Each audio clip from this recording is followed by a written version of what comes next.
नमस्कार सांगमाने आसंतु आज बनाइबा गरमा गरम साग भजा।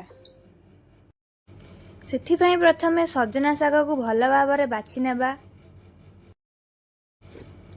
कखार को छोट छोट पीस करी काटी नेबा। कड़ाई रे तेल गरम होला परे सेथिरे 2टी सुखिला लंका एवं फुटण पकई ताकू भाजिबा।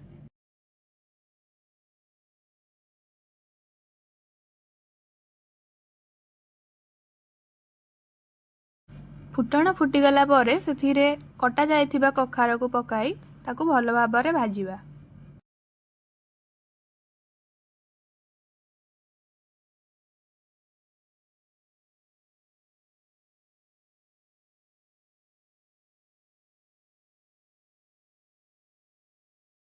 स्वाद अनुसार किछि लुण पकाइबा।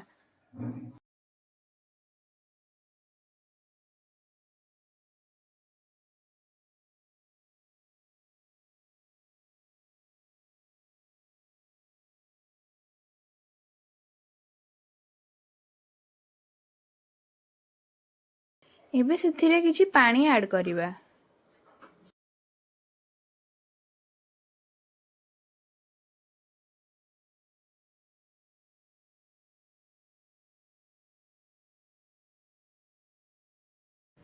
वर्तमान ताकू आमे टिके घोड़ाई दे सिझिबा पई छाडी देबा। देखंतु एबे वर्तमान कखारु टिके सिझी जाइछि। एबे सेथिरे रखिथिबा साग को पकई देई भल भाबरे गोळाई नेबा।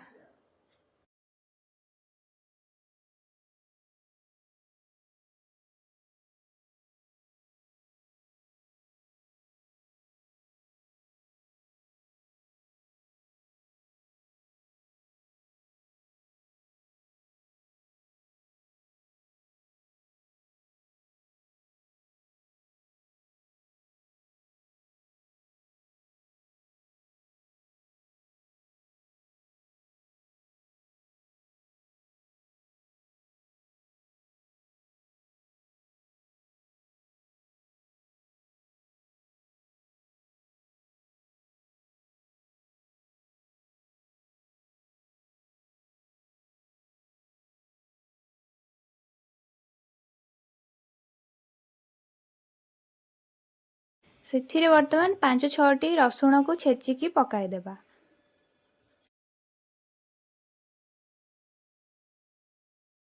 साग को भल भाबरे गोळाई नेबा सिझिबा पर्यंत।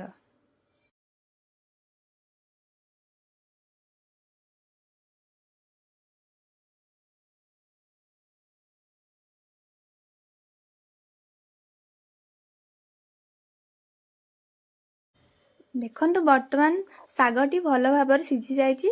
ताकू आमे गोटे प्लेट रे काढी की परसी दबा हमर गरमा गरम साग भजा।